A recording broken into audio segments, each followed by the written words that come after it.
Okay, wow. I'm sure we all just saw this because I've also put a clip out of this, and we're gonna be covering all kinds of stuff. I'm pretty sure Pierre Poilievre's gonna speak on this. Blanchet is already speaking on this. It's all over the news. You can't turn away from it. Justin Trudeau has finally resigned as Prime Minister. He's even included a little bit of a prorogue until March for the election, so that way the Liberals have some time to get a new leader. But this is very interesting. I could watch this 3 times over.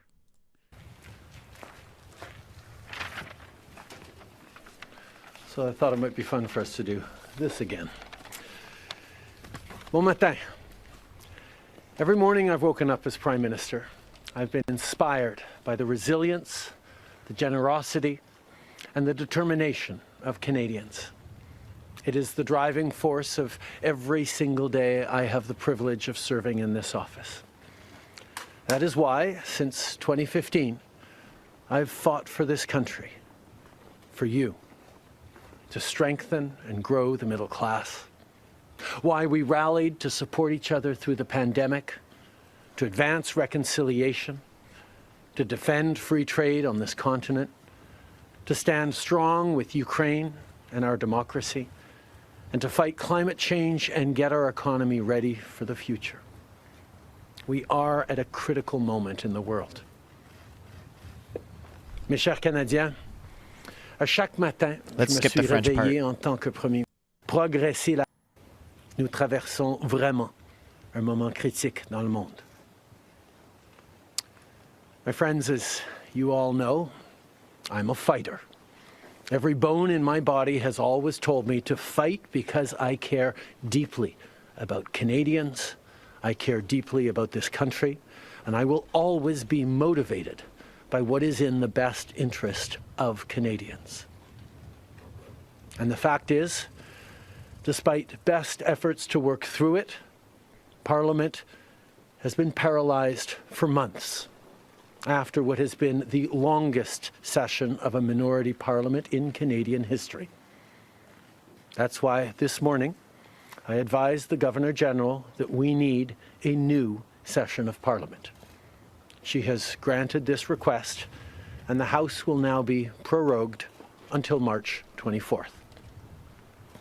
Over the holidays, I've also had a chance to reflect and have had long talks with my family about our future. Throughout the course of my career, any success I have personally achieved has been because of their support and with their encouragement. So last night over dinner, I told my kids about the decision that I'm sharing with you today. I intend to resign as party leader, as Prime Minister, after the party selects its next leader through a robust, nationwide, competitive process. I can't get enough of that. I need to listen to that one more time. After the party selects its next leader. Hold on. Also had a chance to reflect and have had long talks with my family about our future. Throughout the course of my career, any success I have personally achieved has been because of their support and with their encouragement. So last night over dinner, I told my kids about the decision that I'm sharing with you today. I intend to resign as party leader, as Prime Minister, after the party selects its next leader through a robust, nationwide, competitive process. That's wild. I actually never thought he was going to do that. But hold on, let's see what Pierre Poilievre just had to say about this. Good day. Canadians desperate to turn the page on this dark chapter in our history might be relieved today that Justin Trudeau is finally leaving. But what has really changed? Every Liberal MP in power today and every potential Liberal leadership contender fighting for the top job helped Justin Trudeau break the country over the last 9 years. Yep. All Liberal politicians actively worked to pass into law the job-killing inflationary carbon tax, a tax that Carbon Tax Carney endorsed in his book. All supported a law quadrupling the tax over the next 5 years. All voted for or actively supported Trudeau's out-of-control spending, debt, and immigration. All passed Trudeau's housing policies that doubled the cost of homes. All Liberal politicians helped pass catch and release bail and house arrest for the most rampant reoffenders, policies that increased violent crime 50%, gun crime 116%, and hate crime by 250%. So given that Liberal MPs and leadership contenders unanimously supported everything Trudeau has done, why dump him now, right before an election? Have they had a change of heart?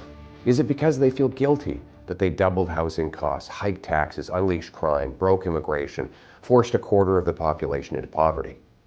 No. They continued supporting Trudeau when he did all of those things. No, their only objection is that he is no longer popular enough to win an election and keep them in power. They want to protect their pensions and paycheck by sweeping their hated leader under the rug months before an election to trick you and then do it all over again. Now, while leaderless Liberals focus on saving their jobs and fighting each other for power, the country spirals out of control, an out-of-control housing emergency, an out-of-control migrant crisis, an out-of-control $62 billion deficit, not to mention tariff threats from the United States. Oh, and another NDP Liberal carbon tax hike kicks in this April 1st. Everything's out of control, and now the government is out of control. This cannot go on. We need a carbon tax election now to choose between the NDP Liberal costly coalition that taxes your food, punishes your work, doubles your housing costs, and unleashes crime and drugs in your community, or common sense Conservatives who will axe the tax, build the homes, fix the budget, and stop the crime. Canadians can take back control of their lives and their country. Take back control of our border. Take back control of immigration. Take back control of spending, deficits, and inflation. Take back control of our streets by locking up criminals, banning drugs, treating addiction, and stopping gun smugglers. We'll cap spending, axe taxes, reward work, build homes, uphold family, stop crime, secure borders, rearm our forces, restore our freedom, and put Canada first. All with one mission: to bring home Canada's promise that every hardworking Canadian gets a powerful paycheck and pension that buys affordable food and homes on safe streets where all are united for the country we know and love. Canada first, Canada last, Canada always. Let's bring it home. Hear, hear. I love how he had that prepared. Like he was sitting there waiting to release that as soon as he knew Trudeau was going to resign.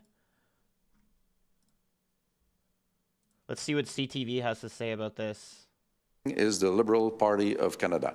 It has been deeply transformed by Mr. Trudeau, and there is no possible way for this party to become something else in a few weeks. So we are facing the same people with the same values, the same ideology. We have to go in elections. Merci beaucoup. Thank you very much. Rideau Cottage. Just en anglais, really quickly, your reaction to Mr. Trudeau's resignation this morning. The whole of it? Yes. I doubt it. I believe that Mr. Trudeau was right making the decision he made, even if it will cost us a few weeks before we get into elections, which is absolutely required. There is no significant difference between the Liberal Party that we know and the Liberal Party that will be presented to us after there's a new leader to that party. So there's only one way, which is relevant for Quebec and I suppose for Canada, is for the population to be called to choose a new parliament composition. Merci beaucoup. The Bloc leader Yves-François Blanchet there live in Ottawa saying that it was the right decision for Justin Trudeau to step down this morning and pushing for an election. He also mentioned Donald Trump and the fact that there is an inauguration taking place in 2 weeks' time. That's 2 weeks as of today on January 20th. That is when the president-elect has vowed to impose tariffs on Canada. Yves-François Blanchet saying that he hopes the president-elect will delay that move for a few weeks. Let's bring in Chief Political Correspondent Vashi Kapelos right now, who is also standing by in Ottawa. We'll see if that happens, Vashi, if Donald Trump listens to that message from Yves-François Blanchet. I want to ask you, though, this frustration with the Liberals, particularly in the province of Quebec, Who does that help? Are there any early indications that it's helping the Bloc or helping the Conservatives right now? It's helping the Bloc, completely helping the Bloc. Their polling is at an incredibly strong point relative to where it's been previously. And the evidence of that was, of course, the by-election, right, that took place a number of months ago in Montreal, in which the Bloc was able to narrowly but decisively still clinch a victory over the Liberals in what previously had been a really safe riding for them, Omar. So that's why, part of the reason why you're hearing from Yves-François Blanchet and the Conservatives that they want an election sooner rather than later. The message between the two leaders pretty similar in a way, except for my understanding is that the leader of the Conservatives won't take questions from reporters today. There's no press conference scheduled. There was a press conference for Yves-François Blanchet. He did take a number of questions from reporters, but ultimately arrived at the same conclusion as Pierre Poilievre, which is, yes, there should be an election sooner rather than later. He said that the Prime Minister, that Justin Trudeau, made the right decision. Pierre Poilievre saying that this is basically whoever takes over for him will still be the same Liberal Party. And Mr. Blanchet said the same thing. I believe the line he used was no possible way for this party to become something else in just a few weeks. Kind of an indication, I think, of what we'll hear from opposition parties in the lead up to an election whenever that happens. I am here with two of my colleagues, Hannah Thibodeau with Global Public Affairs and Graham Richardson with Edelman, you've been listening into all of this, spent years, decades actually, in journalism. Graham, if I could start with you, just the significance of the moment today from where you sit and what Justin Trudeau said, like what stood out to you? Well, I think what Canadians heard versus what he said. I'm leaving because my party's squabbling and I'm shutting down Parliament because Parliament's paralyzed. Canadians heard, many of them, I'm leaving because I'm going to lose. And he didn't want to say that, but squabbling is not losing your caucus, Fashi. Squabbling is infighting and, sniping at each other. When you lose your caucus, like he has, you've lost your authority, you've lost your power, and you've lost your ability to guide the party and to successfully put your name on the ballot and put your face and your name on people's candidacy. Yeah, so one point on that, I actually slightly agree with that, but I think also, as we've all seen over the past couple weeks, that the Liberal caucus and the Atlantic caucus have all told him that his entire provincial party there have said that you need to step down. He was in his polling numbers. It's apparently less than 10 seats that the Liberals will get if there was an election today. So, I mean, it's very clear that with all the MPs also coming out that are elected right now saying that they're not looking to run in re-elections, that just tells you that the polling numbers are correct. So, I've always thought that if they put a woman in there, they're going to have kind of like the same thing that Kamala Harris did against when she was running against Trump, is that, oh, elect your first woman president. And I know we've had a woman prime minister, but it was for like 6 months and she wasn't even elected. It was because of a step down or something like that. I wasn't even born yet when that happened, I don't think, but it wasn't like fully elected in a running, and she was just kind of stepped in the meantime, right? So I think they'll try and play that same card, and I have a feeling Chrystia Freeland's going to be running the bat, or Melanie Joly. They're going to come up to base and try to take the seat of the leader of the Liberal Party. A bunch of people have also said Mark Carney could also run in some sort of riding that the Liberals might have a stronghold in, and then he could also be the leader of the Liberal Party. I don't think it has to be an elected MP right now, so he could also run. Is 10 seats a non-party status? Yes, anything under. I think it's 8 or 10 seats. They would no longer be an official party. Just kind of like the Green Party. They're a party, but they're not an official party. In the end, it had to happen. Our chances of winning the next election have just gone up by about 1,000% than they were 2 hours ago. So 1,000%. This Liberal MP thinks they have a huge more chance now just by getting rid of Trudeau. Let me ask you about that, because we just heard from Yves-François Blanchet, the leader of the Bloc, as well as Pierre Poilievre, who posted a video, essentially both saying, regardless of who's leading the Liberal Party, we should go to an election, A, sooner rather than later, but B, it's not going to be that different. That's the characterization, that we're going to hear from opposition parties heading into a campaign. Why do you think differently, and how would you like to see a leadership race unfold?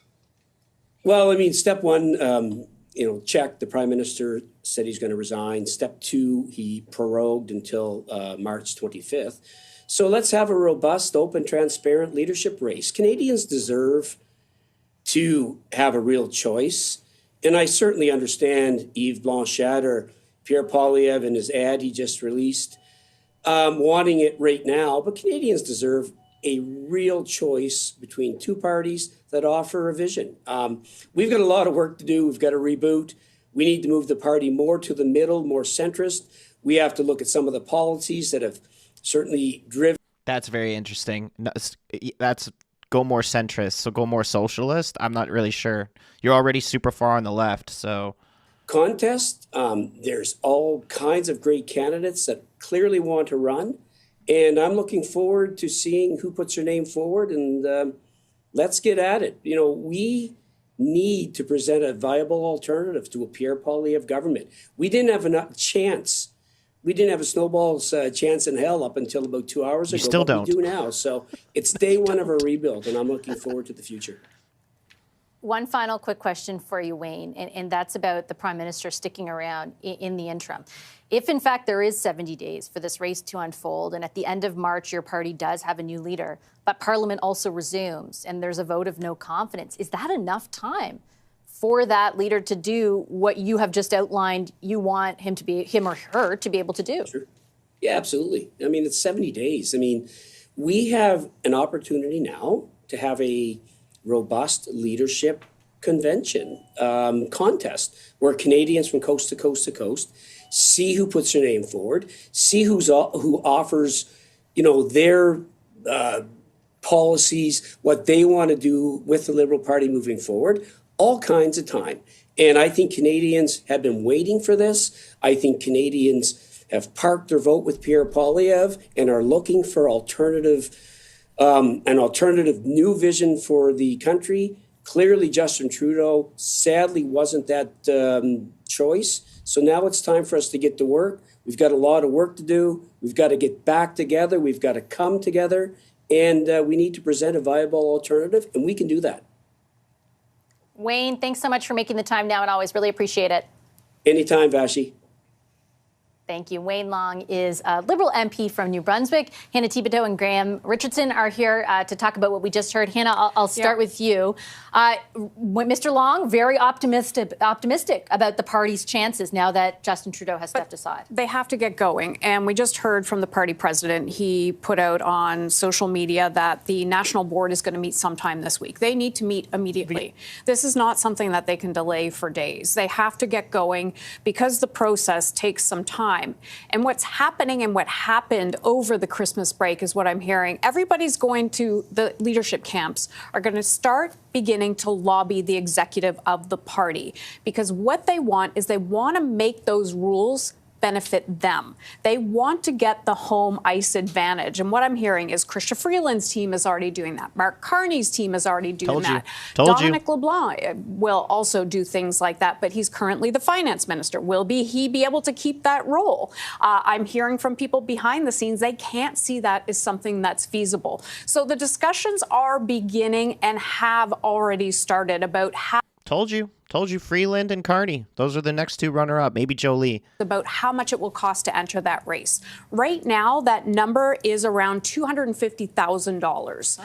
Yeah, the Conservatives, it was at $300,000 in the last race that Pierre Poilievre won, but they got $100,000 back. Now, to set it that high, they have reasons for that. They don't want just anybody jumping into the race because it's going to be very tight timeline, as we're hearing. But I want to go through some of the names that I'm hearing as well. So you mentioned Christy Clark, Dominic LeBlanc, Mark Carney, Chrystia Freeland is out there already. She actually just put a tweet out. Yeah, do you want to? Yeah, let me just, you keep talking and I'll, oh no, I found it. You found it? I think, this is a very, don't worry, I don't need to take much time to read it. I thank Justin Trudeau for his years of service to Canada and Canadians. I wish him and his family the very best. That's 3 lines? That's not even. It's a line and a half. That's the sum total of what, up until a few weeks ago, was his, one of his closest confidants in cabinet. Trudeau's Day. They're making it Trudeau's Day for now.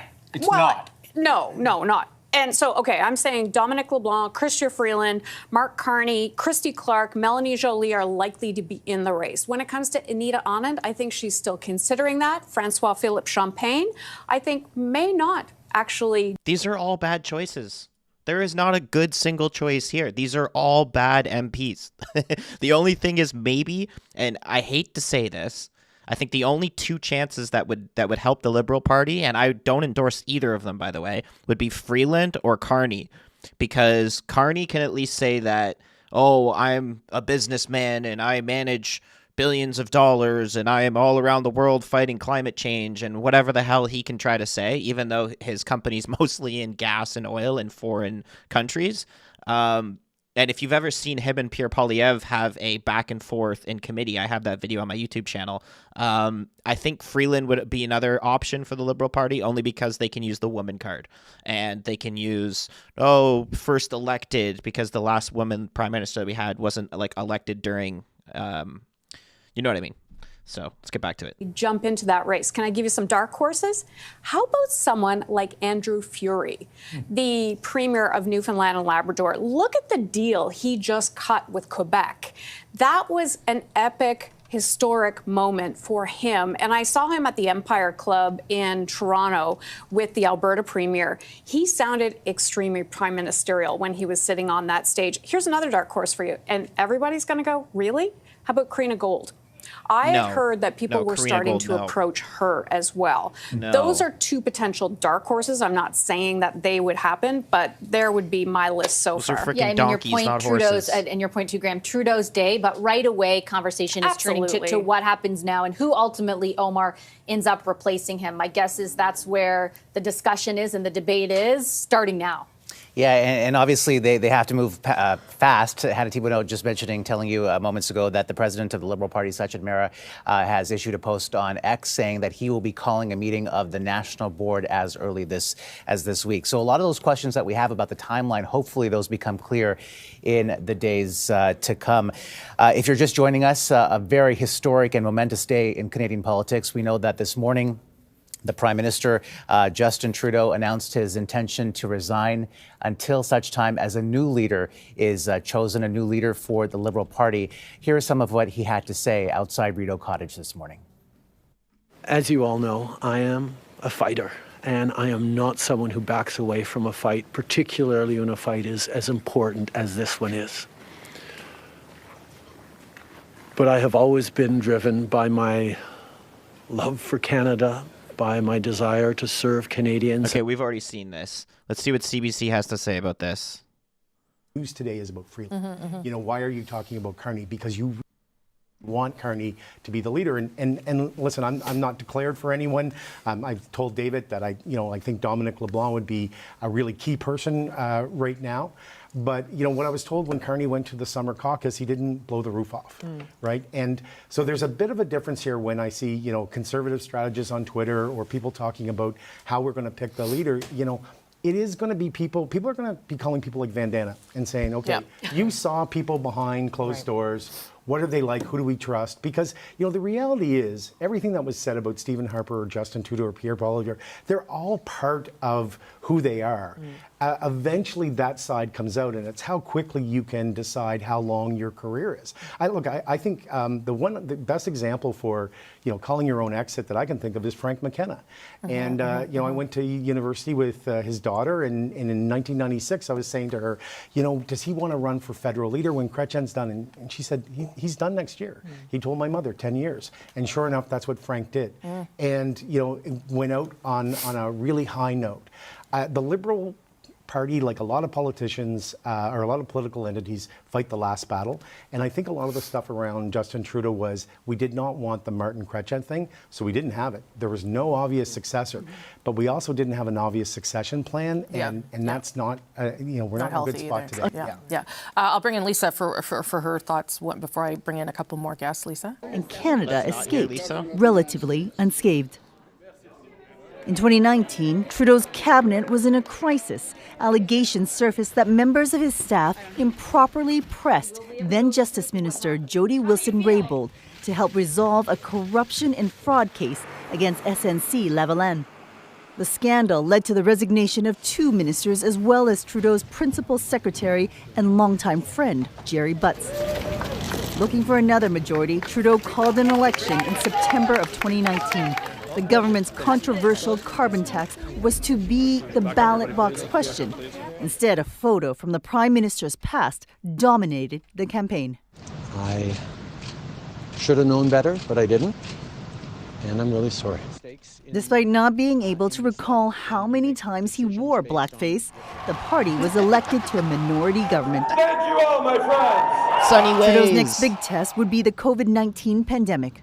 The virus shut down the globe, and Canada spent an estimated $211 billion in financial aid to help businesses stay afloat. All the while, contentious vaccine mandates were preventing people from traveling. Divisions came to a head when the Freedom Convoy rolled into Ottawa to protest the policy. The small fringe minority do not represent the views of Canadians. Trudeau would later say he regretted those words. With police unable to control the spiraling situation, Trudeau invoked the Emergencies Act, giving authorities the ability to freeze bank accounts and break up protests. I am absolutely serene and confident that I made the right choice. A public inquiry found the federal government met the threshold to invoke the act, but also said the situation could have been avoided. That crisis gave way to a historic agreement for stability. In March of 2022, Trudeau signed a supply and confidence agreement with NDP leader Jagmeet Singh. We have a number of shared priorities. Ensuring support from New Democrats in exchange for priorities like a national pharmacare and dental care program. That would be part of his legislative legacy. Under Trudeau, Canada legalized marijuana and gave Canadians access to medical assistance in dying. His Liberals reformed the Senate to be more independent. And despite strained relations with premiers, Trudeau managed to strike $10 per day childcare agreements with every province. Very cool. Judy Trin, CTV News, Ottawa. And let's bring in Nick Nanos right now, pollster from Nanos Research and CTV News' pollster. Nick, I want to get your reaction first to what the Prime Minister had to say this morning in that resignation speech. You know, any political legacy will be a mixture of successes and stumbles. He talked about the successes, and yet when he was asked about his regrets, he mentioned electoral reform, which was a promise that he made back in 2015, then abandoned. Didn't really talk about much else in terms of regrets. Do you think that he struck the appropriate tone in that speech this morning? Well, you know, the thing is, I think he called it the way he saw it, which the reality is he said that he's a fighter and he probably believes and is a fighter, but that this particular battle or war against Pierre Poilievre at this time with him leading the Liberal Party could not be won because he was fighting internal dissent and within his own party. One of the things, Omar, that I thought was interesting was the reference to Chrystia Freeland. She effectively torpedoed his leadership and ended his kind of career as Prime Minister, and he was very high road on that. Probably speaks to the fact that he expects that she'll be running for the leadership and didn't want to play a role in having an impact on who the Liberals might choose as the next leader. The other thing that has been unsaid is that we are realistically entering a phase of a caretaker government. The Prime Minister has decided that he's going to step down as leader of the Liberal Party and Prime Minister. There'll be prorogation. The Liberals will be focused on their leadership. The cabinet table will be much lighter than it usually is, and it means that we will be in caretaker mode. It'll be interesting to see how we navigate, especially a Trump presidency, while basically chairs will be empty. And what I'll say, why don't we call it the A-team, will probably be running for the Liberal leadership. Nick, you brought up Chrystia Freeland, who, of course, resigned back on December 16th. So it's been several weeks since then. And I believe the first time the Prime Minister talked about Chrystia Freeland was when he was asked about her, certainly not in his initial comments off the top. She issued a post on X just a few minutes ago, in fact. And again, she said, "I thank Justin Trudeau for his years of service to Canada and Canadians. I wish him and his family the very best." And she left it at that. I know you've done some recent polling Very fresh polling, in fact, on leadership contenders. Let's walk through that and see how the numbers are playing out. Yeah, sure. In the CTV News survey that we just finished last night. Yeah, so I don't like when CTV and all these other places do polls like this, because people who watch CTV are, like news stations have their own left or right. You could basically say that in America, Fox News is right and CNN is left, right? So it's kind of hard for them to have accurate numbers of this. But as I said before, and as many people have also said, I'm pretty sure Nanos polled this as well, that Freeland and Carney are most likely to be the next candidates. Those are going to be the two running mates for the leadership party, the leadership of the Liberal Party. And as I said before, Freeland pulls the women card and Carney pulls the I'm a businessman card. So I think either of them would do better than Trudeau. It's just the Liberal Party is already in shambles. It would be so hard to pick up those pieces. I don't agree with that Liberal MP from before, who he's like, oh, this is going to give us 1,000 times more power and chance to run against Pierre Poilievre. The only thing that they can do, they can't take away from conservative polling numbers. They can maybe try and scrum a little bit of Bloc and NDP ridings. But anybody who's voting for Pierre is not changing their mind based on who's the leader of the Liberal Party. Like, that's most of the country, for God's sakes. Nobody cares. We asked Canadians who they thought would be the most appealing Liberal leadership candidate, and you can see Chrystia Freeland comes out on top. What's interesting, Omar, is that from all of the candidates or potential candidates, she's the one that has improved her appeal over the last while. Mark Carney has been flat and he's trailing in second. You can see Justin Trudeau at 11%. And then we get to what I'll say the rest. None of the above, still pretty popular among Canadians. It speaks to the fact that it doesn't really matter for a certain proportion of Canadians who leads the Liberal Party of Canada. They're not really thinking that any of them might be appealing. And I think statistically, the only thing that we do know, or the one thing that's critical, is that Chrystia Freeland has been the only winner. In the last 4 weeks, before then, she was not as strong in terms of her brand, but the way she managed herself in terms of her resignation, the letter, the timing, and her position has basically made her, why don't we just say, winner round one of the potential Liberal leadership race, assuming that she throws her hat in the ring. But then again, there are going to be a lot of things, Omar, that are going to happen between today and when the Liberals pick their next leader. Yeah, and that 22% is still a sizable number, and that 19% figure for Chrystia Freeland. The question now is, is that a temporary blip post-resignation, December 16th, or is that something that she will see sustained over the next few weeks? Yeah, the interesting thing when we look at some of the sub-tabs, the cross-tabs in the survey, is that Chrystia Freeland, perhaps not surprisingly or surprisingly, actually polls quite well among women voters. And women voters have been the bedrock of the Liberal winning coalition, that the Liberals have to do well among women voters, and they also have to do well among Quebecers. And that's going to be the other key demographic for the Liberals, because if the Liberals do not do well in the province of Quebec, they will not have a regional base. If they don't do well among women, then it just makes it very difficult for them to be even competitive with the Conservatives. Vashi was speaking to Liberal MP Wayne Long just a few minutes ago, who seemed very optimistic about his party's prospects. He said that the party stands a great shot in the next election.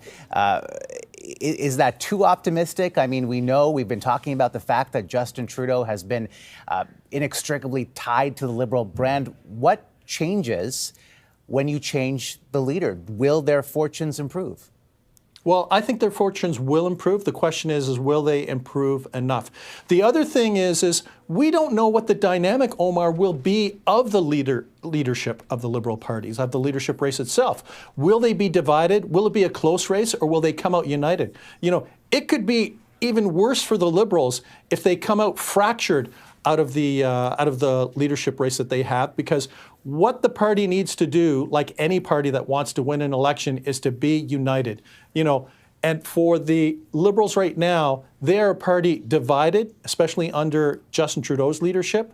This is the first step in the Liberal Party potentially being united. But who knows how personal, dirty, whatever you want to say that this Liberal leadership might be, and they're going to have to make sure that they also run it well, because if they mess up, counting ballots, the way it's organized and stuff like that, it's going to look like they're amateurs and not necessarily a potential government. So running the leadership probably be as important for the Liberals as making sure that the Liberals somehow come out united through this process. Nick, this moment was telegraphed now for several weeks, right? We've seen several momentous political events happening in the past few weeks that led to this day, and this in itself is momentous in terms of Canadian political history, or what will be history. I'm curious to see your thoughts on, are you surprised it took this long for the Prime Minister, for Justin Trudeau to arrive at this decision? Yeah. How's that for an answer? That's succinct. I totally agree. Honestly, I said this when we first started, as soon as because I was watching this on the way home, right? And I was trying to get home as quick as I could. I tried to cover that speech live that Trudeau was doing at 10:45 in the morning, but I was too busy out, and I was out and about doing important things. So I ran home and I was listening to it in the car, and I thought I agreed with what this guy just said, Nanos, that I thought everything that he said could have been said like 5 years ago. Like at least 5 years ago. Trudeau could have saved us and the Canadian people and the country of Canada so much hurt if he just did this 5 years ago when his polling numbers were already down. And now he's doing it just because their polling numbers are so bad that he's like, okay, I literally know I have no chance to win. But oh man. He's been trailing Justin Trudeau and the Liberals have been trailing the Conservatives for a very long time. It was 10 points, 15 points, 20 points, 27 points. And it speaks to the fact that the Liberals, I think it's fair to say that whoever has been providing advice to Justin Trudeau has actually done him and his party a disservice in terms of how long Justin Trudeau has taken to come to this realization.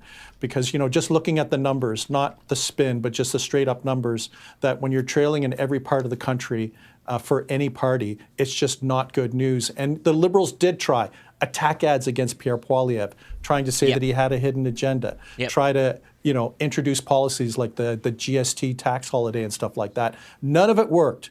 And it just took them a long time to get to the last option, I guess, for Justin Trudeau, and that is to change the leader. And that's where the Liberals are today. I think you brought up Quebec, which is a very important province, as we know, in all elections. We know that the Bloc has been benefiting from the frustration against the Liberals. So how much work do the Conservatives need to do, even though they're number two in the national picture, in order to win support from Quebec voters? Well, the Conservatives are actually more competitive in Quebec than what we've seen at least in 15 or 20 years. So that's the good news for the Conservatives. What they need to do, however, is to try to get to the next level of support.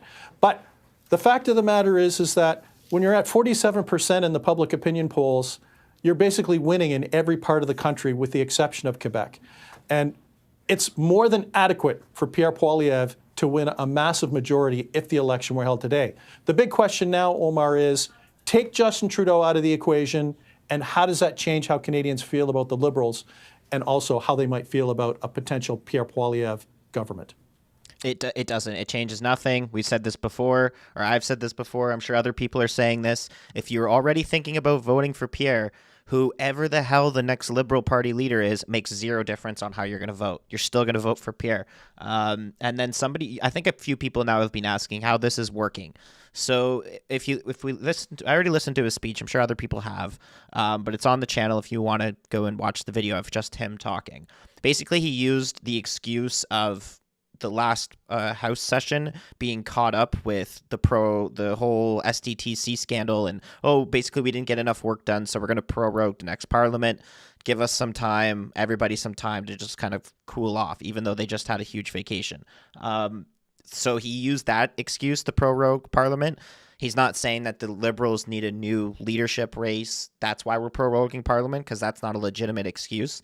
You have to use a legitimate excuse on how the House in general is not functioning properly. So that's what he said, is basically the House isn't functioning properly, didn't function well in the last session. We're going to prorogue till March. And it just so happens that that's enough time for the Liberals to do a leadership race. So we all know he's doing it just so that the Liberals can have a clean leadership race. It's got nothing to do with anything else. So, all right, well, wait for your next. And then obviously, if it's prorogued till March 24th, that's the earliest day that we can get a non-confidence motion. And every single party, the Bloc, the NDP, the Conservatives, have all said that they'll vote in favor of a non-confidence motion. So if we don't get one on that day, we'll maybe get one on the next day, but we'll get one very early, very late in March as soon as the House reopens. And then it's just a matter of, I think it's 30 days or 45 days that an election takes to administer. So we'll probably be going to the polls sometime in April. Next poll for that. Nick Natos, thank you. Let's bring in Chief Political Correspondent Vassy Kapelos. And that really is the big question right now, Vassy, whether this change, this page flip in leadership, when it happens, will make a difference. Wayne Long seems to think that the Liberal prospects are very positive. I know you had a conversation with him earlier. But it is the big question to see what the big change will be for the party and their future. Yeah, certainly. And that's why I think there's so much focus right now on the way in which that happens, the rules that eventually get put in place for a leadership race, how long it takes, is it open, is it, as sort of robust as the Prime Minister described, because all of that will essentially inform the degree to which a new leader may be able to put a new stamp on this party or not. I'm here with Kathleen Monk, Scott Reid, and Shakir Chambers, who have been following along all morning, or all afternoon, I should say, as this significant announcement was made. Kathleen, I'll start with you. On the question of sort of what we've heard since the Prime Minister's comments into leadership, Wayne Long says, yeah, no problem. We'll mount this leadership race. And even if the guy has a few, or the woman has a few days, she can still, the chances are 1,000% better, he said, than with Justin Trudeau. What do you think about that? Well, I think it's for sure, and the polling would bear that out, that any possible other Liberal leader would do better than Justin Trudeau right now. But the question is, what else does it set in motion? Liberal leadership races, leadership races generally are an opportunity to reset, but they can also be an opportunity for a lot of infighting. It seems like the Liberals are going to go back to the 2000s when there was lots of infighting in the Liberal Party, lots of navel-gazing. And because the Liberal Party is such a broad party in terms of a broad tent party in some ways, they have folks on both sides of the spectrum, right? So will they move more to a more blue Liberal, more conservative, or will they move more to the left? It really depends what their strategic plan is. When I listened to Pierre Poilievre's video that he released this morning, he is still iterating on the idea that he wants a carbon tax election. And that's because that's the best case scenario for Conservatives, as is fighting against Justin Trudeau. Let's remember, the Conservatives have spent millions and millions and millions of dollars advertising against Justin Trudeau in the last number of years since Pierre Poilievre became leader.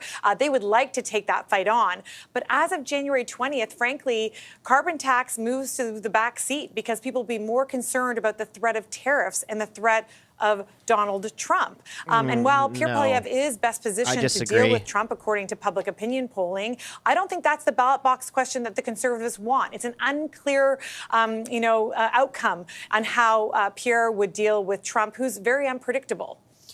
I think what Kathleen raises there, Shakir, is the specter of Trump, right, which looms large over all of this, but certainly looms large over, my understanding is, the Prime Minister's desire to stay the Prime Minister until there is a change in leadership. But it will also, if those tariffs do come into effect, and my understanding is it might not be right away, it might be 6 months from now, still, the threat of them will inform a lot of the debate and discourse in this country and potentially, obviously, have a huge economic impact. What are your thoughts on what you've heard so far from MPs, from strategists, about the way in which this plays out for the Liberals in the coming months? I mean, I think for the Liberals, this was the case that Trudeau was going to make, right? That I need to stay on, at least in the interim, to deal with Donald Trump. I've done it before. I can do it again. But I think in a matter of branding for the Liberal Party, it's difficult for me to see how Trudeau staying in the interim benefits them. I mean, one of the reasons we're having this discussion is because he's so bad for the Liberal brand that you want to distance yourself. So to have him being the face of your party for the next, 2 months until you choose a leader, that doesn't help your case at all. And I think, again, these average voters, we sit here, we talk about all these MPs, all these caucus members that might run for leadership. Most Canadians have no idea who these people are. They know who Justin Trudeau is. And as he's going to be in front of the microphone, as he's going to talk about, maybe retaliatory tariffs with Donald Trump, people are going to look at him and wonder why he's still in that position. I think it's going to hurt the Liberals pretty significantly. And as we move forward, whoever the actual leader is of the Liberal Party moving forward, I think the Bloc has said it and Pierre has said it as well. You know, a lot of these folks have been advocates for Trudeau's agenda for the last 9 years. You could have excitement and enthusiasm when you're having a leadership race and find a new leader, but I think at the end of the day, we come back to reality, and the general electorate is going to look at the Liberal policies, look at where they are in life right now, and wonder if anything's going to change, regardless if you change the face of the leader at the top of that party. I think that positions Pierre very well, again, to win the next election, command a strong position where he is right now, and stay riding high in the polls. I think a lot of folks, Trudeau is a problem for sure, but I think the Liberal... Look at Vashti's face. Look at Vashti's face. Oh, man. Brand and Liberal policies, generally speaking, are what the big issue is for a lot of Canadians. Well, we heard that messaging already from both the Conservative Scott and the Bloc Québécois, right? The leader of the Bloc Québécois, Yves-François Blanchet, saying it's not like the Liberal Party is going to change all of a sudden over the next few weeks. How do you anticipate potential leadership contenders will seek to distance themselves from the record of the last 9 years or from even Trudeau himself? And do you expect that to be problematic? I don't know how problematic it's going to be. It's going to be absolutely transparent. It's going to occur. Look, there's a foot race on now. People are giving the Prime Minister today. So you're seeing potential leadership candidates tweeting out their thanks to him and acknowledgement. And then I think probably starting tomorrow, you're going to see people indicate that they're willing to enter the race. The second foot race that we're going to watch is for people to say they're against the carbon tax. So I do think you're going to see a dose of change. I do think that the race will produce change. Even as Shakir points out, it has to carry the burden of the Prime Minister continuing to be the face of the government, continuing to be the face of the party, even as it faces what I worry could be very irrational rules from the National Executive. They take 4 months to run a leadership race when there's only 2.5 months left of life in this government. That just seems absolutely bananas. But I think you're going to see leadership contenders. Like, I'd be shocked if anyone would have the rocks in their head to not come forward and say, first thing I'm going to do is get rid of the carbon tax. So you're going to see change. How persuasive is that change? How credible is that change? Will people buy it? People like Christy Clark might be taken more seriously because she's a bit of an outsider. You know, Chrystia Freeland might be harder to embrace that message from her. So we're going to watch all of that unfold. But I disagree with Shakir that, you know, the Liberal Party brand is the problem. The Liberal Party brand has never been a problem. The Liberal Party is a pretty vigorous political institution over the decades, at a definite low ebb right now. And Trudeau has left it with very few options and very little room to maneuver.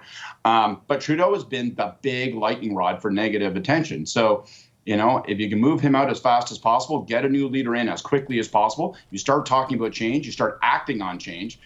Maybe you give yourself an opportunity to not have a truly devastating result in the next election. Like Wayne Long says, the party's fortunes did improve today. That's a fact that everybody in the House of Commons and every other political leader is now going to have to come to grips with. The election Pierre Poilievre wanted, he's not going to get. He may still get one that he can win, but he's not going to get the election he wanted. Yeah, so I actually agree with most of that. I think it would be pretty good for the Liberals, even though I already said this before, if anybody's voting for Pierre, they're going to continue to vote for Pierre on a probably 95 percentile agreeing that they're going to continue to vote for Pierre no matter who is the next leader of the Liberal Party. But I do think that if the Liberals start saying, no, we're going to cut the carbon tax, we're going to cut this and that, it does kind of create a hard sell for the Conservatives to be like, oh, we're going to axe the tax, we're going to do this and that, when the Liberals are also saying they're going to do that. They might just say they're going to do that and then not do that. I don't know, but... Well, we're going to continue that part of the debate, as you point out, between Shakir, yourself, and Kathleen throughout the rest of the afternoon. I do want to bring in another Liberal MP, though. Anthony Housefather represents a riding in Quebec, and he was on this set just 3 weeks ago when Chrystia Freeland quit cabinet to call on the Prime Minister to do exactly what he announced he was doing today. Anthony, good to see you again. Thank you for making the time. What are you thinking? What are you feeling as you watch this unfold this afternoon? Well, the first thing that I'm thinking is gratitude toward Justin Trudeau, who did a pretty difficult job for a long period of time and has done a lot of good things for the country. And I think he did the right thing today as well by stepping aside. And I thank him for that also. I agree with the way that Scott Reid ended that last segment. I think this is a very positive step for the Liberal Party. It's a chance for us to renew ourselves. It's a chance for us to offer a change in the next election under a new leader and a different vision. We haven't had the chance to have that robust debate of ideas for more than a decade. And definitely now Pierre Poilievre and the Conservatives are not getting the election that they wanted. I guess if I could respectfully challenge it, they might, right? Because the House will resume March 24th. Opposition parties, including the NDP now, have said that they're going to vote to bring your government down. Is there really enough time for someone in your party, particularly someone, let's say, who served in cabinet, to distance themselves from the Prime Minister and his record, enough so that they can change the outcome of a race that, if we were to go to polls today, public opinion polling shows your party would get walloped? Yeah. Well, the election that the Conservatives wanted was an election with Justin Trudeau as leader, where Justin Trudeau was the ballot issue for Canadians. So they're not going to get the election that they wanted. They may well get an election that they'll still do well in, but I don't think they're going to do anywhere near as well in the next election as they would have done had Mr. Trudeau stayed as leader. And I think this gives all of the candidates, those coming from outside, like a Christy Clark or a Mark Carney, those coming from inside, like a Chrystia Freeland or a Dominic LeBlanc or a François-Philippe Champagne or Anita Anand, to offer their own vision to Canadians, to talk about how they will deal with Donald Trump. How are they going to use Donald Trump's rise to the presidency again as an opportunity rather than a threat? How will we renew our trade relationship with India? How will we reassure Canada's Jewish community that we will properly deal with the anti-Semitism that has been rampant in the last year? How are we going to show that we're fiscally responsible? How will we meet our NATO targets? There's all kinds of things now that Liberals have a chance to debate, and a vision of the country and a vision of the party that will certainly be different than the one that Justin Trudeau was offering will be at the forefront, and then Canadians will make their decision. What is your preference for how that unfolds? There's obviously going to be a discussion now about the form the leadership race takes. The Prime Minister has said he wants it to be nationwide and robust and open. The president of your party has also talked about an open process. If Parliament resumes, though, and your government, there's a non-confidence vote at the beginning or the end of March to bring the government down, how much time do you have to hold that race from where you sit? Well, I think the race obviously has to be completed before prorogation ends in March 24th. The constitution of the Liberal Party is what we need to guide us, but I think there's also the ability of the executive and the board of the Liberal Party to make changes, do revised bylaws that would then be ratified, or make rule changes for emergencies that I'm hoping will allow us to have a robust national leadership contest in as short a time frame as possible, so that the new leader and the party and the caucus are ready to face the House when Parliament resumes in March. Okay, I'll leave it there. Anthony, thanks for making the time as always. I really appreciate it. Thanks, Vashti. Have a great day. You too. Anthony Housefather is a Quebec Liberal MP. I'll throw things back to Elmar. All right, Vashti, thank you. And I know that Colton Parel has been standing by watching the developments this morning, and he joins us right now. Colton, we know we've been talking about the fact that there has been a double-digit lead that Pierre Poilievre has over Justin Trudeau. The big question now is whether the Liberal Party's fortunes will change as a result of this news that we heard about this morning, this very historic news that we heard about this morning. Walk us through what Justin Trudeau had to say when he was asked directly about Pierre Poilievre this morning. Yeah, Omar, I want to pick up on what Anthony Housefather just mentioned as a way into that, because he talked about changing the ballot question, the idea that this isn't the election the Conservatives wanted because it won't be against Justin Trudeau. And we heard Trudeau even reference that this morning. He talked about taking himself out of the picture would actually decrease some of the polarization that we've seen in the House of Commons, that we've seen in Canadian politics across the board. But it also shifts the question. It also shifts the question being posed to voters. It's no longer a question of, are you voting for or against Justin Trudeau? Justin Trudeau, speaking today, shifting it, trying to say, are you voting for or against Pierre Poilievre? Have a listen to how he talked about this. No, I can't listen to this. Okay, it's very change, simple. and that's where the mindset of everybody is going to go. Sure. One of the things that I didn't ask Wayne Long, but I would... It's very simple. If you're voting for Pierre, you're probably still going to vote for Pierre, more than likely. It's just they might be able to swing NDP or Bloc votes now, but I doubt it. Suggest that some of the people calling for a longer leadership race are the people who support the people who are not elected yet, the Mark Carneys, because that, even with his high name recognition, that gives him an advantage. And I also wonder, what it does if you have to have a shortened one and you're an outsider, there could be others, who don't know politics. And then you're going to run in and have a cabinet and a throne speech, and it just seems to make it much harder for someone that's not in the political landscape to come in. Yeah, there's no testing ground for them. That's right. You know, some people have great resumes, but like I've said before, politics is not a policy game, it's a people game. So how do you connect when you are not driving the narrative, when you have to respond to something that you don't actually want to respond to? Yeah. Or talking to just average people who are not like you in small towns, and that's how you win in politics. Yeah. So that's going to be the risk, and I think obviously some people want a longer leadership race because that is good for party rejuvenation. We just are stuck with timing, right? So I think. Okay, so I mentioned this before, but I'll mention this again.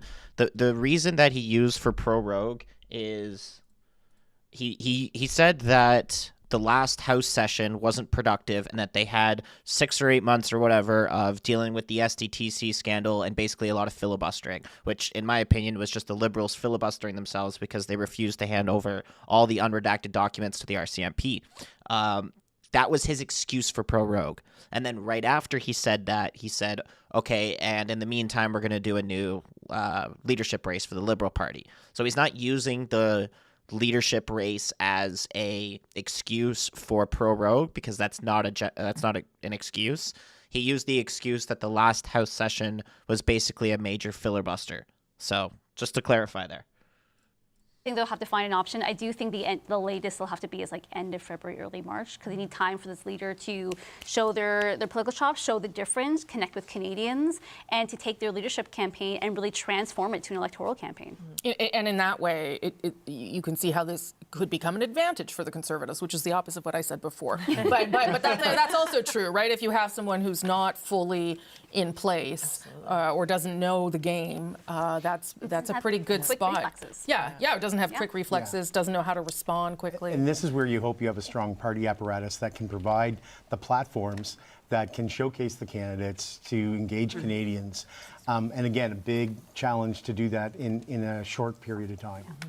And even the folks that are known, right? They are known by a certain number of folks who, pay attention the way that we do. Exactly. They're not necessarily known by, Monsieur, Madame, tout le monde. It's that recognition will be super important, and not just the recognition of who they are currently, if they're, a minister sitting in this government, who are they as leader, what their ideas are, how they speak to people, are they able to connect with people? And the timeline for that is, it's not very long. And also time for Liberal members decide where they want the direction of the party. Totally. Every leader will have a version. There'll be a debate on a number of things, carbon tax or not, or policy in the Middle East, and Liberal members or whoever's going to decide is going to have to decide which direction they want the party to go to. As we're waiting for Jagmeet Singh to pop up, I believe he's in Toronto. That's where he's going to respond. I want to take a minute just to sort of... Jagmeet Singh did respond on Twitter so far. Just to read this out, he said, below is my statement on Justin Trudeau's resignation. Literally doesn't mention anything about Justin Trudeau, just kind of pushes his own agenda. Like, he let you down on the cost of housing and groceries, let you down on fixing healthcare, blah, blah, blah, blah. They don't deserve another chance. And then he attacks Conservatives, and then he says you'll pay the price of PR cuts, but if you oppose all that, then vote for me. So he's really just trying to get his own votes. He's not doing anything here that he hasn't already said many times. So I'm assuming he'll use the press conference that he's about to do to say the same thing. Spend a little bit of time talking about Justin Trudeau's legacy. We spent a bit of time. Let's spend a little bit more time on that, because he always has said to me in interviews, it's not something that he thought about. It's not something he reflected on. I was never quite sure whether to believe him, because I think that's partly true and partly not true. And he leaves behind, as cliche as it sounds, kind of a mixed bag of things, right? Some big items that were done that have really drastically shifted the direction of the country. Some things that were not as successful, and plenty of mistakes, and I would argue self-inflicted wounds, a lot of them, in terms of his own decision-making and ideas. But I wonder if we should go around the table and just sort of think about some of his legacy pieces, perhaps in terms of what might endure, because I know... is she trying to gaslight Trudeau here and be like, oh, what are his policies that did well and are going to endure? None of them. None of them. That is always a concern for him too. The pieces that have to, or that might not get undone by a future Conservative government, correct? Quickly and simply, after the 2011 election, when the Liberals went to third place, one of the things that would happen to me in Ottawa is my Conservative friends would ask me when I was joining the Conservative Party, and my New Democrat friends would, the party was being written off. There was a book by Peter Newman that came out at the time. Yeah. So big legacy is the fact that they went from third place to first place. I would also say we have conversations about reconciliation. We still have a ways to go on clean drinking water, but we never talked about it before. We can actually see data about... There's legislation now requiring it. About that. You mentioned cannabis. We thought that was going to be the end of the world based on some takes on it. It hasn't. I think there's still a conversation to talk about how cannabis and mental health in Canada and some things we could have learned from the pandemic. We're still scared to talk about it. I think the ability to work with the New Democrats on things like dental care, I think there's going to be huge long-term health benefits from that. I don't want to seem like I'm gilding the lily here. It's a tough day, but there are some things that I think. Look, I look at Joe Clark and I look at Brian Mulroney, and there are people who have left politics or finished as their term as Prime Minister, not in the best. But if you choose to contribute in Canada more, there is a place for you. And those two gentlemen I just mentioned are looked upon very fondly by a lot of Canadians. They contributed a lot. So I do think that, it's a rough day, but I think overall, after 9 years, there's a lot of things that you can point to. Mel, how about you? Yeah, I think a lot of the care stuff, now, is the legacy going to last? Hard to say. Yeah. It's if we have a hard to undo childcare, I would think, right? It's pretty entrenched now. I hope so, but even then you're seeing, I have friends in Toronto who their centers are pulling out of the agreement, and that seems to be kind of a trend happening because folks have decided that they can make money on childcare instead of... Where did you see that Trump responded? Allowing people to have reduced costs. So some of those programs, I think, if they don't last, I think they've signaled to people that we can do these things that bring people's bills down. I think in the current context, it's hard to understand how that happens. I've talked often about how, pharmacare and dental care is actually, they are affordability measures. They're care measures, but they're also affordability measures because they bring people's bills down. So I think some of those things too. I think the current context is maybe a bit too hot to reflect on them that way. But if they do last, I think they will be remembered that way. And I think that that's important, and it showing to people that we can do these things and they're helpful. Okay. Where do you find the clip of Trump responding to Trudeau's resignation? Can somebody tell me where? They both mentioned a bunch of social programs, including the Canada Child Benefits as well as the middle-class tax cuts. I do hope childcare stays, but we'll have to see. But I think where my heart will stay, and these are obviously a lot of my files as well, is things related to diversity, equity, inclusion. So that reignited. No, please no. I'd rather listen to Vashi, honestly.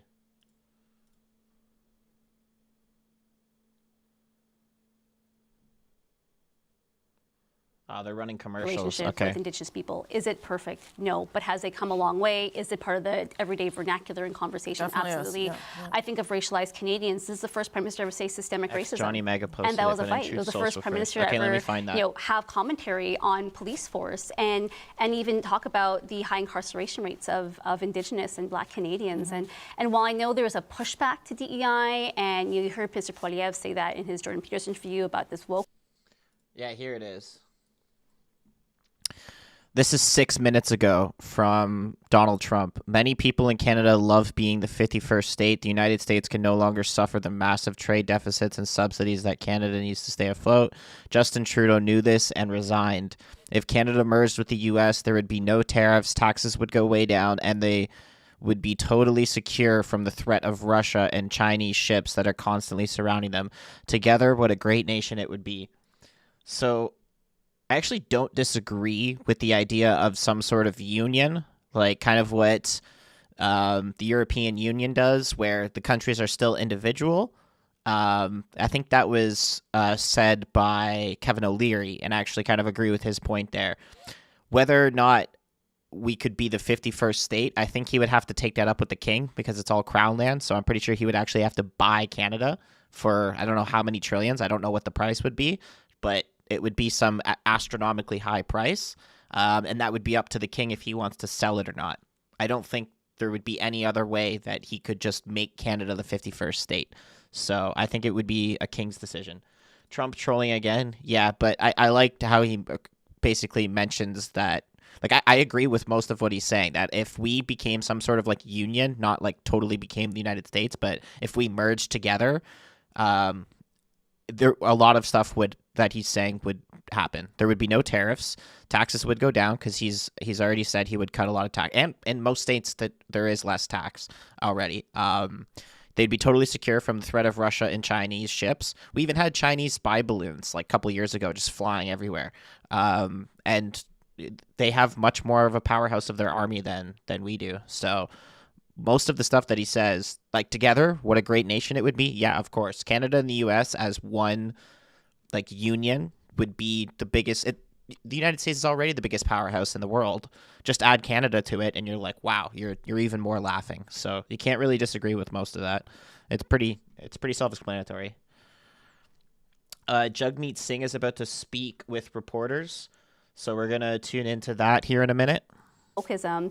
You know, I do think at the same time, a lot of these things are sustainable. I think Canadians care about them. But I think it just evolves in terms of like everyone at this table, no matter where you come from, has struggles. Some people have more systemic barriers to them, but everyone struggles. And how do we make sure we make the world more equitable so that everyone can succeed no matter where they're from? But I can't listen to this CBC junk anymore. While we're waiting, let's listen to let's listen to CTV. I want to hear what Vashi's talking about. Choose a successor or to choose a new leader of the Liberal Party, but the Prime Minister kind of set the stakes for it all, or the parameters at least, by saying he wanted it to be robust, nationwide, and open. The President of the Liberal Party also posting a statement on social media saying that the process would be open. Here's the catch. Parliament is prorogued until March 24th, which means there's no ability for opposition parties to bring the government down until then. However, once Parliament comes back, once the House of Commons resumes, opposition parties of all stripes have promised to do exactly that, to bring the government down. So that means there's a shortened time frame in order for all of that to happen. Speaking of those opposition parties, one of the key leaders, Jagmeet Singh of the NDP, has just stepped up to the microphone. Let's have a listen to what he's going to say. And frankly, it's not. Oh, he has. He's right here. And frankly, it's not just Justin Trudeau. It's every Liberal minister, every Liberal MP who looked down their nose at you when people were saying we can't make ends meet. We are struggling with the cost of living. So it doesn't matter who the next Liberal leader is. They've let you down. They do not deserve another chance. They're more interested in themselves than the struggles of Canadians. We've got serious threats of Donald Trump and tariffs that put in question hundreds and thousands of Canadian jobs. And instead of focusing on you and protecting your jobs, they're worried about themselves. And we have another serious threat to the middle class in Canada, and that is Pierre Poilievre and the Conservatives. Pierre Poilievre and the Conservatives want to cut from the middle class to give to the rich CEO friends. They want to cut your pensions. They want to cut health care. They want to cut dental care, all to make the rich CEO buddies even richer. Under Pierre Poilievre, the Conservatives, they want to see CEOs get richer and richer and the middle class fall further behind. That's a serious fight in front of us. And I know what that fight's all about. I remember meeting seniors in our country who told me that they are living in pain because they can't fix their teeth. They can't get their teeth looked after. And to hear heartbreaking stories from these seniors. I remember one in particular who told me she's got to choose between eating and sleeping because if she eats at night, she's in so much pain she can't fall asleep. And if she wants to sleep that night, she has to skip a meal, not eat dinner, go to bed hungry. I promised those seniors that I would fight like hell to make sure they could actually get their teeth looked after. And the Liberals said no at every turn. We proposed solutions. We proposed ideas to get this done. They said no. Even when we convinced them to move forward with dental care, they said it would take a decade to put in place. We said, no, seniors need this now. We fought hard and we delivered it. So if Canadians give us a chance, give us the honor of leading this country, we're going to do exactly that. Fight for you. Fight greedy CEOs who are ripping you off when you buy your groceries. Fight to make sure you can actually afford a home. So if you are worried about the cuts of Pierre Poilievre and the Conservatives, if you find it unacceptable, just simply wrong that the rich keep on getting richer and the middle class is falling further behind, stand with us. We are building a movement of working class people. We are fighting to win for you. Justin Trudeau et les libéraux de Justin Trudeau vous ont laissé tomber. Et vous ont laissé do we have to tomber. listen to his French On part? parle de logement. Okay, hold on. I think CTV does a translation. They haven't acted. They did nothing. While people are experiencing great difficulties at this time. So, at the same time, instead of taking care of Canadians, they created their own fight. We have threats of tariffs from Donald Trump that are threatening hundreds of thousands of jobs in Canada. And instead of keeping your jobs, they are focusing on their own infighting. So, regardless of the leader of the Liberals have let you down, and they don't deserve another chance. And the big threat to the middle class in particular is Pierre Poilievre's Conservative cuts. Poilievre and the Conservatives want to axe your pensions, your health care, dental care. They want to cut from the middle class to give gifts to their rich friends, and this is unacceptable. It's a major issue. And I understand what's going on. I've spoken to many seniors who told me that they can't fix their teeth. They live in pain because they have bad teeth, and I found that unacceptable. It broke my heart to hear stories like that. So I committed to guarantee dental care for our seniors. And each time we proposed solutions, the Liberals said no. They rejected our ideas. But I'm not backing down.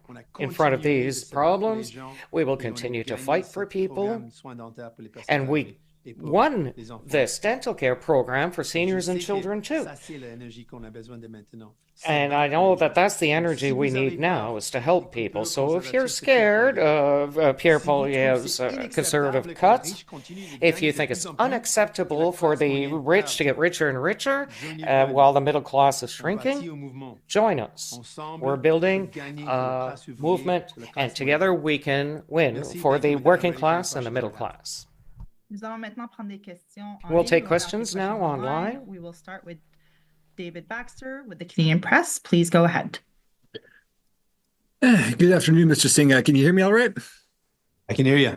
Good to see you. Perfect. All right. And of course, in addition to the Prime Minister resigning, the Parliament is proroguing until late March. Just what does this mean on your end for trying to get work done on things like expanding pharmacare, since we would need legislation there, and now that's likely not happening before an election comes up? Well, typical Liberals. They are shutting down Parliament, not going to work, and Canadians actually need them to be going to work, need us to going to work. So it's completely wrong what they're doing. Obviously, it's wrong that the Liberals are choosing to shut down Parliament, not going to work. If someone didn't show up to work, they would get fired. That's what should happen. We should fire the Liberals. They've let down Canadians. They need to get fired. And New Democrats are going to give a real option to Canadians who are worried about the cuts of Pierre Poilievre. We have shown you that we can fight for you. We can fight and we can deliver. We fought the Liberals every step of the way to secure dental care for seniors. It was a battle. It was a fight, but we did not relent. We did not give up. We continue to fight, and we secured that for you. If you give us a chance, that's exactly what we'll do in government. We will fight for you every single day. Fight for the working class, fight for the middle class, to bring down the cost of groceries, to take on those greedy CEOs that are ripping you off, to make sure you can actually afford a home. That's our commitment to you. Yeah, and just to follow up, we know that the first confidence motion before Parliament is going to be the throne speech. Will the NDP vote to bring down the government at the throne speech? Yes. Whatever the vote is, there will be a vote of confidence. New Democrats will be voting against this government for an election where Canadians will have a choice. The Liberals have let you down. They've let you down again and again. It doesn't matter who the leader is. The Liberals have let you down. They do not deserve another chance. And the Conservatives under Pierre Poilievre want to cut the things that you need. They want to cut pensions for seniors who are already struggling. They want to cut healthcare at a time when people can't get the care they need.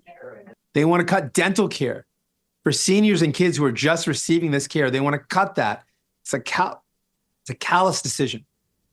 And New Democrats want to fight those greedy CEOs that are ripping you off. We want to lower your grocery bills and make sure you can actually find a home that you can afford.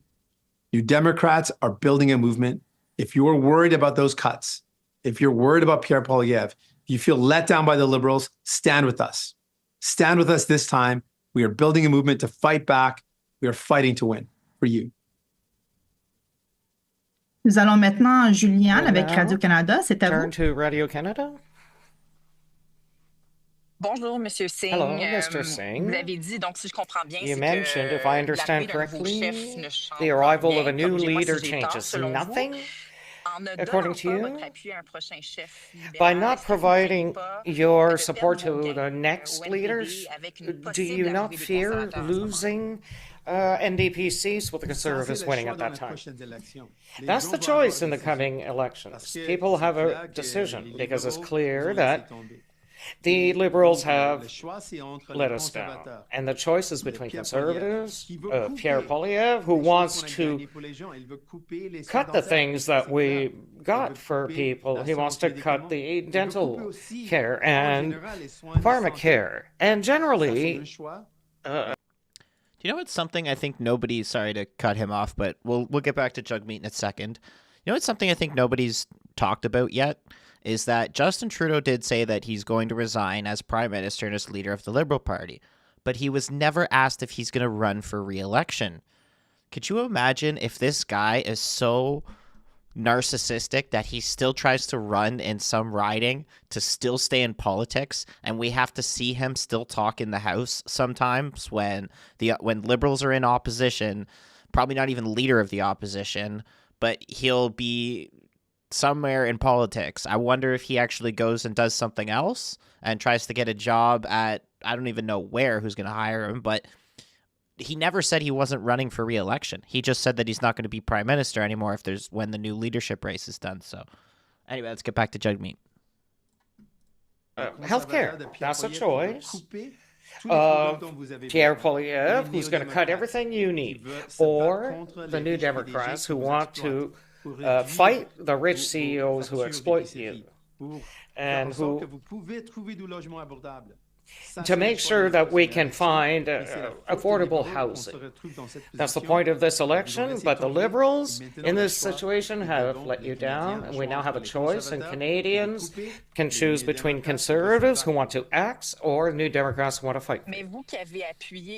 But you supported the Liberals for so long. Is there not someone who could, as a leader, put forward some of your policies, or is it clear to you that it's over? It's over. It's clear. We will vote against the confidence motion. But it's also important to mention what we've done. For the last few years, we have fought for people against Liberals. At every step, we had to fight to get dental care. It's not easy. We had to fight at every step, every day to say, yes, people deserve this program. And the Liberals said no several times. Justin Trudeau and his Liberals said no. But we didn't back down. We continued. And we got this advantage for people. And this is what we propose to do if people give us a chance. We will fight for you as we've done in the past. We'll do it in the future. We'll fight for you to reduce the cost of bills and groceries, to build affordable housing, and we will oppose Pierre Poilievre's cuts. We will now go to Alex Bilingo with the Toronto Star. Please go ahead. Hi, thank you very much, Mr. Singh. Just going back to this question of whoever the Liberals choose as leader, it sounds like you're pretty clear that whoever they choose, you guys are going to still vote down the government. You want an election after they choose a leader. But what if they choose somebody who's from the progressive wing of the Liberal Party who might help you advance priorities like pharmacare even further than they have already? Why not give the government a few more months to advance some of those things before we go to the polls that you've made such a priority in your deal with them, if they elect somebody that's maybe more acceptable to left-wing Canadians? It is clear the Liberals have let down Canadians. We fought and fought the Liberals at every step, and we got as much as we could get out of them through our fight. It is clear they've walked away now. It does not matter who is chosen as the next Liberal leader. They have let you down. They do not deserve another chance. So as soon as there is a confidence vote, New Democrats will be voting against the government. And then we will have an election. And in that election, Canadians have an important choice. You got to look at what Pierre Poilievre wants to do, who he's been meeting with, what he's been spending his past 2 years doing. Past 2 years, you saw what I did. I fought for dental care. We fought to make sure people had free diabetes medicine. That's not answering the question. So just to talk about this again, because I know some people are just tuning in. He didn't use the excuse as him stepping down as a reason to prorogue. So he said he's going to prorogue till March 24th, so a couple months. Justin Trudeau only is proroguing because he's using the excuse that last House session, which ended last year, was just a big filibuster. And I would argue that, well, that's because you, the Liberals, did not give all the SDTC documents to the RCMP unredacted. So that ended up filibustering the House for a long time. So his argument for proroguing is that the last House session wasn't very productive. We need to prorogue for a little bit. And then he goes into saying that there's going to be a new leader. There's going to be a new leadership race for the Liberal Party. So it's just good. Everybody knows the reason why he's doing it. It's because they need time to do a leadership race for the Liberal Party. And then that way, the person will have a week or two max before we get to an election and go to polls. But at least that way, that name on the ballot is going to maybe look a little bit better than Trudeau's name or whatever, even though it's local ridings. But the Liberal Party itself is going to look better, I guess, somehow. So it's really just sad. It's a sad excuse. Medication and free birth control. That's what we fought for. We fought to get better protection for workers. We fought for a GST holiday. We fought for you. What did Pierre Poilievre do in that same time? You're not going to be able to ask him this question because he's not available for questions today. But let me tell you what he's done. In the past 2 years, he met with over 100 corporate lobbyists. He had fundraiser after fundraiser in wealthy mansions, $17 million mansions, where he made it clear who he's going to work for. The billionaires, the richest CEOs. That's who he wants to work for. What I've been doing is fighting for Canadians to make sure seniors can actually get their teeth looked after, to make sure people can afford their medication, to protect workers. That's what we've done. That's what Pierre Poilievre has been up to. So the choice is clear in the next election. Just as a follow-up, obviously through the confidence and supply agreement, you work quite closely, as I understand it, with Trudeau on a lot of priorities that you put forward. That's the leader of the NDP, Jagmeet Singh, addressing reporters after the announcement from Prime Minister Justin Trudeau that he's stepping aside as leader of the Liberal Party. The big headline out of Jagmeet Singh's comments on the screen just ahead of you, very specifically and unequivocally saying that at the earliest and first opportunity, the NDP will vote against the government to bring the government down on any matter of confidence. That is a really significant thing coming from Jagmeet Singh, because he previously had said that when Chrystia Freeland quit.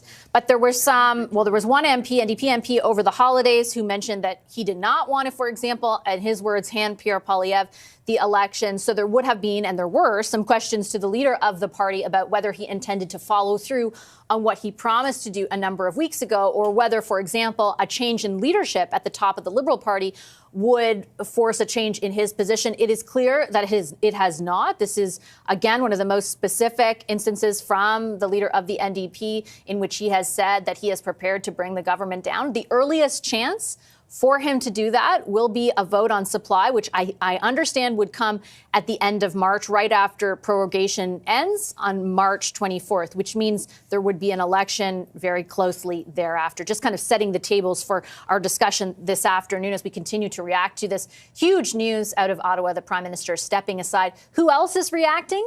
The incoming president of the United States, Donald Trump. I've got my colleague, our Washington bureau chief, Joy Melvin, in D.C. live for us. Donald Trump wasting no time, Joy, in weighing in on Justin Trudeau's resignation. Yeah, you're absolutely right. And it's a lengthy statement on True Social. He says, many people in Canada love being the 51st state. We read this earlier. They can no longer suffer the massive trade deficit and subsidies that Canada needs to stay afloat. Justin Trudeau knew this and resigned. Well, we know that not to be true. Canadians do not relish being the 51st state. I think a poll I saw said maybe 13% in Alberta might want to do that. Elon Musk also weighing in, Vashi, mocking Trudeau, saying, well, 2025 is shaping up to be a good year. Trump won and Trudeau resigned. I've been speaking to some people, Chris Sands with the Woodrow Wilson Center, who watches American-Canada relations. And he says the big question for Americans right now is, who is in charge? It's going to take many months for a leadership convention for the Liberals. Who deals with tariffs? Who deals with the renegotiation of the Free Trade Pact? A lot of questions out there. Well, in the meantime, it's Trudeau, just until they get a new leader. Chris Sands said that, Donald Trump, take him seriously when he says he's going to slap tariffs on countries, including Canada, on all goods and services, 25%. He means it. Whether it's a negotiating tactic or not, it's going to happen. And Americans are saying, well, wait a second, who's in charge? Now, there are many committees, Vashi, out there that are now looking at this. But I got to be honest with you, right now in Washington, it's all about January 6th. 4 years ago, the Capitol was attacked. A lot of people talking about that today. The peaceful transfer of power, which has just happened, certifying Donald Trump as the president-elect. And, people are talking about a snowstorm here in Washington, D.C. We don't really see that. I know Canadians will laugh at that. Right. So he just got sworn in, and then it takes, 14 days? So by the 20th, he'll actually be able to start being in office and things like that. If I'm not mistaken, it's January 20th that Donald Trump actually is able to start making things happen, which in that time, Justin Trudeau will still be the acting Prime Minister of Canada. But yeah, it's a big deal here. It is a big deal. I think the biggest one in a decade. Stay dry, Joy. Appreciate it. That's our Washington Bureau Chief, Joy Malbon, live for us in D.C. And I'd be remiss if I didn't mention my colleague Michael Couture has also reported that at about 1:30, so 10 minutes from now, the Cabinet Committee on Canada-U.S. Relations is scheduled to meet. The Prime Minister, according to his itinerary, will attend that meeting virtually. They met a few days ago as well as before the break. In the interim, Dominic LeBlanc and Melanie Joly, two people who are rumored to be in the running to replace Justin Trudeau, actually went to Mar-a-Lago to meet with some people in the incoming president's administration over the subject of those threatened tariffs. We haven't heard a report from them yet about what came of that meeting, but that will form part of the substance of the Cabinet Committee today. Big questions loom, and the Prime Minister didn't answer them specifically about whether those cabinet ministers will have to step aside from their portfolios if they do end up running to replace Justin Trudeau as leader of the Liberal Party. We, of course, will stand by to see if we can get any answers on that question. For some more perspective on Justin Trudeau's decision today, I'm joined by Alberta MP George Chahal, who is live for us, I think, in Calgary. Hi, George. Good to see you. Thanks for making the time. Hi, Vashi. Thank you for having me. I appreciate it. You wrote a public letter over the holidays asking for Justin Trudeau to do what he did today. Why did you come to, I guess, the conclusion that was necessary when you did? And how would you describe how you feel today seeing it come to fruition? Well, first of all, Prime Minister Justin Trudeau will be remembered as a great Canadian Prime Minister. No, but you're already starting this off bad. He's going to be remembered as the worst Prime Minister in Canadian history, without a doubt. Ultimately, today he made the decision to move forward. And I think it's an opportunity for our party to move forward and bring forward change through a democratic process with a leadership campaign to bring forward ideas and a plan for Canada moving forward. Do you think he should have made the decision earlier? Yeah, 5 years earlier or more. I've stated that I think we should have previously maybe have gone forward with a leadership process to bring forward change for Canadians, as we've been hearing from our constituents. I think today we've seen that we have an opportunity to bring forward that change through a leadership process. I know in the upcoming days we'll make some decisions on how that process will be undertaken. And I look forward to seeing all the great candidates coming forward to bring forward a plan and new ideas that will, I think, excite and re-energize the Liberal Party, but also Canadians. What's the best case scenario for the forum that leadership race takes in your view? Well, I'm just happy we're having a race. I think it's important that we have a democratic process that allows candidates to come forward from all across our great nation, and that Canadians can participate in the Liberal Party and hear from these prospective candidates. So I'm hoping over the next few months we'll able to, in the upcoming days, see the rules of the race, but then many will come forward to make sure that they can present their ideas on how to lead our party and country forward. How much time realistically do you think your party has? And I ask, we just listened to Jagmeet Singh, the leader of the NDP, who, made no bones about it. At the earliest opportunity, he's going to vote with opposition parties in a motion of non-confidence to bring your government down. That opportunity could come as early as the end of March, which only, in my view, and I could be wrong here, gives you a few months to put a new leader in place and then embark on a campaign. Is that enough time? Well, I think a lot can change. I see, once we're underway with the leadership race, I think that it'll give us an opportunity to bring forward a new plan. And I think the opposition parties will rethink once we have a new leader in place, whether they want to support our initiatives through their throne speech and our government moving forward. But we will be ready with a new leader, and we will bring forward and take on the challenges that we face ahead. He thinks that the leaders of every other political party who have said, well, besides the Green Party, they're not even an official party, but the Bloc, the NDP, and the Conservatives have all said they will vote non-confidence. You think that by changing Trudeau, that's going to make a difference? No, man. It's I not. have to just respectfully kind of push back on the idea that you think an opposition party is going to change their mind about your government and supporting it in motions of non-confidence. Like, what leads you to believe that is in any way possible? Or are you just kind of setting the groundwork for more prorogation beyond March 24th? Good question. Well, I'm not aware of that process. I think Parliament is to resume in late March, and we'll have a new leader at that time. And I think with our race, with the re-energy that we'll see within our party, I think we'll have that opportunity to have that debate in Parliament. And if it leads us to an election for the days and weeks after that, we'll be ready to fight in the next election. But I think this leadership race will bring forward great candidates from across the country to acknowledge the great work that the Prime Minister has done over the last number of years, and our Liberal Party and some of the important pieces of legislation that we've brought forward, but also to bring forward a new plan and vision for Canada. I think we have an opportunity over the next several weeks to bring forward new ideas on how we're going to deal with the economy, how we're going to be able to bring forward a plan for Canadians that's going to lead to further prosperity and growth for our nation. Just one final question for you, George. In your view, you said, that acknowledges what the Prime Minister has done in his record, but also puts forward a new plan. Given what you know is the truth in public opinion polling, what was borne out through those two, significant by-elections in very safe seats for the Liberals, how different does the new leader need to be, and how much distance does there need to be between what he or she puts forward and what the Prime Minister has done? Well, Canadians have asked for change, and they've wanted change, and that's been evident over the by-elections and what we've seen for polling.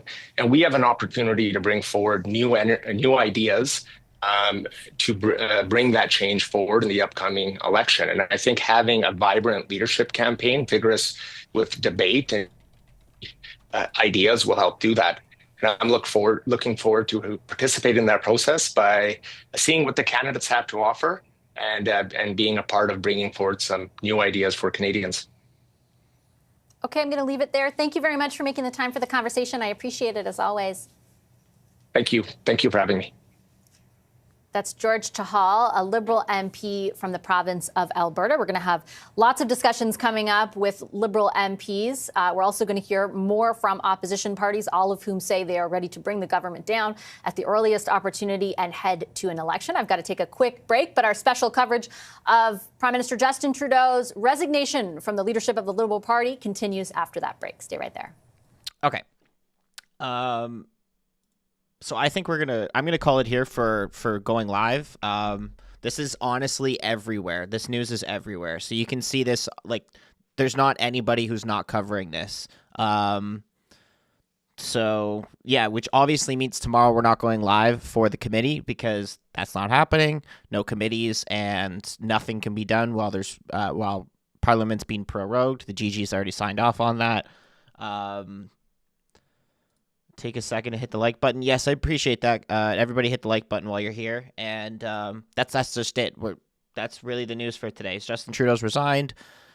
Every other party leader has reacted to it, and we knew what they were basically going to say was that, oh, now vote for me. But I called this probably about 8 weeks ago, and I was saying that Trudeau probably would step down. And then I also said it again when Chrystia Freeland stepped down. I was like, that's just so bad for Trudeau's look. It's not only bad for the Liberal Party, but it's bad for Justin Trudeau because his popularity just went. Whoosh. It was already going down, but it was like, and just like went all the way down to the bottom and like a big crash. So like now he's got nothing to stand on. He's got no legs to stand on. And yeah, I mean that's just it. That's the news for today. Going forward, what I'd really like to see is it going to be Chrystia Freeland or is it going to be Mark Carney who's going to take the new party, the new leader of the Liberal Party, and then how much votes are the Liberals going to get? I still think it's not going to change much. They might be able to scrum a few NDP block votes, but I think they're still going to be the bottom party. It'll be majority government for Conservatives, Bloc will be leaders of the opposition, NDP will be behind that, and Liberals will be behind NDP. I don't think it's going to gain them pretty much any new seats. Proroguing stops parliamentary business. MPs are sent home. No committees can sit. Bills have not yet get wiped off the state and have to be introduced in the next session. That's correct. That's exactly what happens with a prorogue. So the party is dead. Yep, I agree. This isn't a good look for... It was never a good look what's happened over the past couple months or even over the past couple years, but specifically over the past couple months, what's been happening with the Liberal Party is they really have shot themselves in the foot. And I kind of agree with... I can't remember who said it earlier. It was one of the political analysts. They said that this could turn into like a 2010 situation with the Liberal Party where they were all just fighting amongst each other and there's no unification. I think that's probably what's going to happen is you're going to hear some MPs when they're doing the leadership race say, oh no, we're going to cut the carbon tax. And then there's going to be some MPs like maybe Freeland who's probably going to agree with the carbon tax and say, oh no, we're going to keep it on. So they're just going to be fighting with each other on what's best for the Liberal Party. And I don't think it makes them any better. I think it just makes them worse. So, like I said before, if you're voting for Pierre, you're still voting for Pierre. It's not going to change anything with Conservative voters. So, anyway, guys, I will see you tomorrow. We'll try and do a live tomorrow. We'll keep up on some of the news that's happening because it's going to be pretty busy now going forward up until... I have a feeling just the rest of the week is going to be busy, and then we probably won't hear from Trudeau for a couple weeks. We might hear around Trump getting into office on the 20th. Because he might call Trudeau or whatever, but I don't think I think Trudeau's going to really step away from cameras. He's going to really step away from reporters, and it's just going to ramp up the Liberal leadership race. So we'll try and cover stuff like that. What time tomorrow? I don't know. We'll probably do something like noon Eastern Standard Time, and we'll try and cover what's going on with the Liberal Party. We'll see what Pierre's next moves are now that because he's already spoke today. We watched that, but I have a feeling now they're going to kind of change their tone and their ads because obviously a lot of their ads, the Conservative ads, have been attacking Justin Trudeau himself. Now they're going to have to change to attacking the Liberal Party overall and don't fall for their crap. Their messaging is really going to be the same in terms of axe attacks and all that, but don't listen to anything the Liberals have to say, because if you cut the head off the snake, another one grows. So it's just going to be another Liberal snake. That's probably what they're going to be going on about. So Trudeau will take more holiday to hide. I think so. I think he's just going to try and stay away from reporters. He's going to try and let the Liberal Party revamp or something. I don't know, but I think they're just going to fight amongst each other. I don't think this is good for the Liberal Party. So I will see you guys tomorrow. And if you want, you can obviously try to keep up on the news. There might be some more stuff today, but I feel like that's the big news that we got today was Trudeau resigning. So cheers, guys. Thank you so much for watching. Obviously, there wasn't much of us today, but this is everywhere on the news. So I'm obviously getting overtaken by everybody else that's covering this. So see you guys. Cheers. And happy Trudeau resigning day. January 6th. Trudeau resigns. Woo! Everybody go have a beer or a wine or whatever you like to have, because celebrate a bit. See you guys.